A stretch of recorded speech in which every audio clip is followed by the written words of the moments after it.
राना साहब, आज शहबाज शरीफ साहब ने एक तो ये पैगाम दिया है कि एक शख्स चाहता है कि तमाम मामलात सड़कों पे हल हों, लेकिन इसके साथ साथ मुल्क की सूरत हाल को देखते हुए एक बड़ा अच्छा इकदाम उठाया गया कि उनकी जानिब से किफ़ायत शारी मुहिम का आगाज़ किया गया और वो आगाज़ हुआ है काबीना से। बिस्मिल्लाहिर्रहमानिर्रहीम, अस्सलातु वस्सलामु अलैका या सय्यदी या रसूलल्लाह, अस्सलातु वस्सलामु अलैका या सय्यदी या हबीबल्लाह। या सर, बिल्कुल बड़ा अच्छा, बड़े कमाल की गुफ्तगू की मियाँ शहबाज शरीफ साहब ने। मैं चाहूँगा कि उनकी गुफ्तगू के अगले रोज़ यानी एक दिन बाद मरियम साहिबा ने अपने सक्के चचा मुल्क के वज़ीर आज़म उनकी ख्वाहिशवारी मुहिम के जो है किस तरह दचकियाँ खेली। ये ज़रा आप ज़रा गौर करें कि ये जाती हैं सरगोदा। आप कह रहे हैं कि एक वज़ीर को एक गाड़ी प्रोटोकॉल के लिए। जनाब, ये कि ना वज़ीर हैं, ना मशीर हैं, ना MP हैं, ना MNA हैं, तो आप जरा गाड़ियां गिन रहे हैं। 7, 8, 9, 10, 11, 12 सिक्योरिटी की गाड़ियां हैं।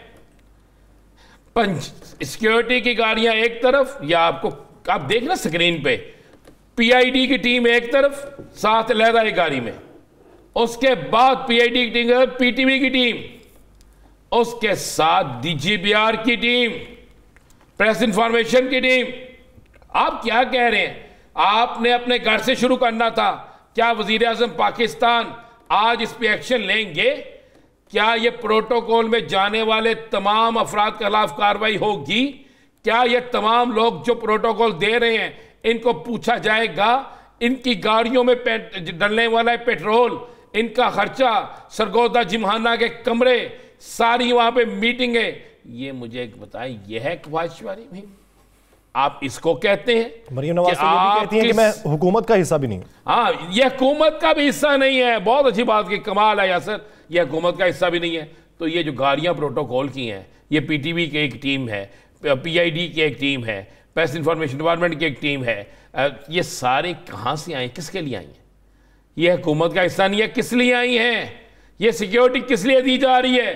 वजीर को एक गाड़ी और जो कुछ भी नहीं है उसके लिए वजीर आज़म से ज्यादा प्रोटोकॉल।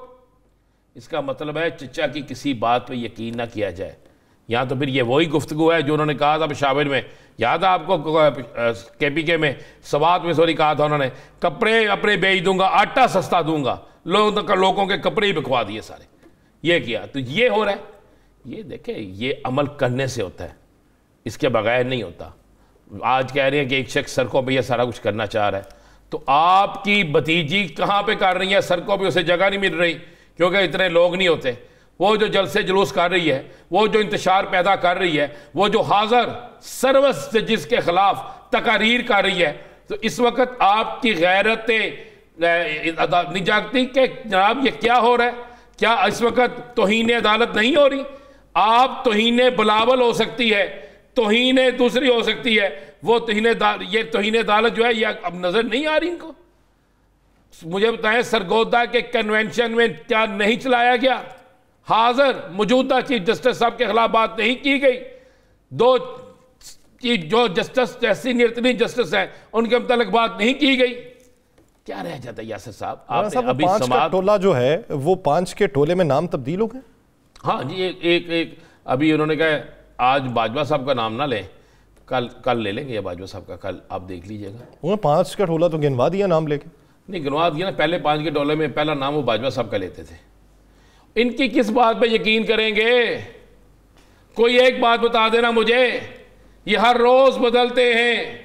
यही लोग थे जो कहते थे कानून की पासदारी करो, यही लोग थे जो बाकी बातें करते थे। जनाब राना सनाउल्लाह साहब के वारंट गिरफ्तारी जारी हुए हैं, जाएंगे? नहीं जाएंगे। क्या पुलिस उनके घर जाएगी? नहीं जाएगी। पुलिस सिर्फ कप्तान के घर आती है, जनाब ये नैब का आर्डर है, ये वसूल करें। पुलिस जो है वो जाती है उन लोगों के घरों में जिनको गिरफ्तार करना हो। यहाँ पर कैसा काला कानून है? आपने क्या तजलील किया? आप कहते हैं एक शख्स सड़कों पे आना चाहता है, गिरफ्तारियां दी, रखे कोटलखपत जेल में, लेके कोटलखपत जेल गए आपने किसी को राजनपुर, किसी को आपने कमालिया, किसी को आपने अटक जेल भेज दिया। ये क्या चीज़ें हैं? यानी आप सियासत को इंतकाम बनाना चाहते हैं। आप ये बताना चाहते हैं कि आप भी आगे हमारे साथ ऐसा ही करें। आप ये बताना चाहते हैं कि बदतरीन हालात आपके लिए पैदा कर दिए जाएंगे। यासर साहब, मुल्क को तो किसी ने तबाह नहीं किया, इन हुक्मरानों ने किया। जब मरियम साहिबा से जाके कोई पूछेगा ना कि मरियम साहिबा ये क्या है, तो फिर जवाब मिलेगा। आज पिंडी में क्या किया है, क्यों फ़याज़ुल हसन चौहान को इतनी दूर जाके साथियों के साथ उतार दिया गया गाड़ी से? ये क्या ड्रामा हो रहा है? ये समझते थे कप्तान के लोग नहीं करेंगे, फिर आज जाली खबर चलवाई गई कि असद उमर की बेगम ने पिटीशन दायर कर दी है। तरतीब आ गई क्योंकि वो 2 नंबर की जाली पिटीशन कराई गई। फिर खुद इनके सरकारी मीडिया के जरिए चैनल्स पे चलाया गया जी शाह महमूद कुरैशी का बेटा कहते हैं जमानत का तो लफ्ज ही नहीं है उस पूरी पिटीशन में। आपने भी पढ़ी है, मैंने भी पढ़ी है।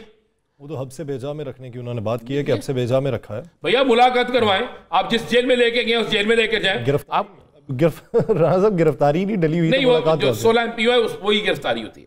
आप उसमें चूंकि मैंने उससे इन चीज़ों को बड़े गौर से किया हुआ, लेकिन ये क्या तरीक़ेकार है, जिस गाड़ी में लेके जा रहे हैं, जिस तरीके से लेके जा रहे हैं, फिर उन्हें किसी ऐसी जेल में ले जाएं कि उनके कार वाले मुलाकात करने जाएं, ये इंसानी हकूक की खिलाफ वर्जी है।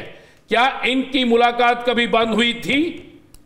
आप लोगों की मुलाकातें बंद कर रहे हैं, आप जेल के अंदर उन्हें खाना नहीं दे रहे, आप पीने के लिए गंदा पानी दे रहे हैं, आप ये सब कुछ कर रहे हैं, तो फिर आपसे कोई ना पूछे, कोई एहतजाज ना करे। लेकिन उसके बावजूद भी क्या हुआ? उसके बावजूद भी 2 नहीं, 4 नहीं, 5 नहीं, आज तो मुझे उधर पिंडी में इस तरह लगा कि जैसे दुनिया ही दुनिया निकल आई है। कल पेशावर में कितनी दुनिया थी। इस पे मजीद बात कर लेते हैं। इसी बीच हमें ज्वाइन कर चुके हैं पाकिस्तान तहरीक के सीनियर रहनुमा बैरिस्टर अली जफर साहब। बैरिस्टर साहब बहुत मशकूर हैं आपके वक्त के। अली जफर साहब, अभी जो मामला सुप्रीम कोर्ट के अंदर गया और सुप्रीम कोर्ट के 2 हाजिर सर्विस जजेस के ऊपर तनकीद की गई, एक तो पार्टी कन्वेंशन के अंदर और दूसरा आज फिर PDM की जानिब से मुतफ़िका मौक़िफ़ अपनाया गया है फारूक H नाइक साहब की बाजुबानी कि इन 2 जजेस को अलहदा हो जाना चाहिए। क्या समझते हैं, फुल कोर्ट बनेगा? फुल कोर्ट के बाद कोई एतराज़ात नहीं आएंगे? और ये 9 जजेस में 2 जजेस पे एतराज़ात किस हद तक वैलिड होते हैं? जी देखें, एतराज़ात तो आप कर सकते हैं, आपका हर जो पार्टी है किसी भी केस का उसका इख्तियार होता है। सबसे पहले तो पिटिशन जिसने की हो उसका इख्तियार होता है, जो हमने की है, लेकिन हमें तो कोई इतराज़ किसी के साथ नहीं है। लेकिन बहरहाल चूंकि उनको नोटिस हुआ PDM की जमातों को, उन्होंने एक इतराज़ किया और इतराज़ ये था उनका कि ये सुओ मोटो केस नहीं लेना चाहिए था इन 2 जज साहिबान को, और उन्होंने जो सुओ मोटो केस ले लिया है, अब इसका मतलब है कि वो उन्होंने अपना माइंड मेकअप कर लिया है, इसलिए उनको अब इस बेंच पे नहीं बैठना चाहिए। ये आज उन्होंने इतराज़ किया था और उनको समझाने की ज़रूरत है थोड़ी सी, और समझाने की ये ज़रूरत है जो उनके PDM की जमातें हैं, वो ये है कि एक पिटिशन सुओ मोटो को आप छोड़ भी दें तो हमारी एक एक्चुअल पिटिशन आई हुई है, उस पिटिशन में भी यही मामले हैं जो साथ ही लगी हुई है सुओ मोटो के। तो सुओ मोटो अगर साइड पे भी कर दें तो वो पिटिशन का तो फैसला करना ही है।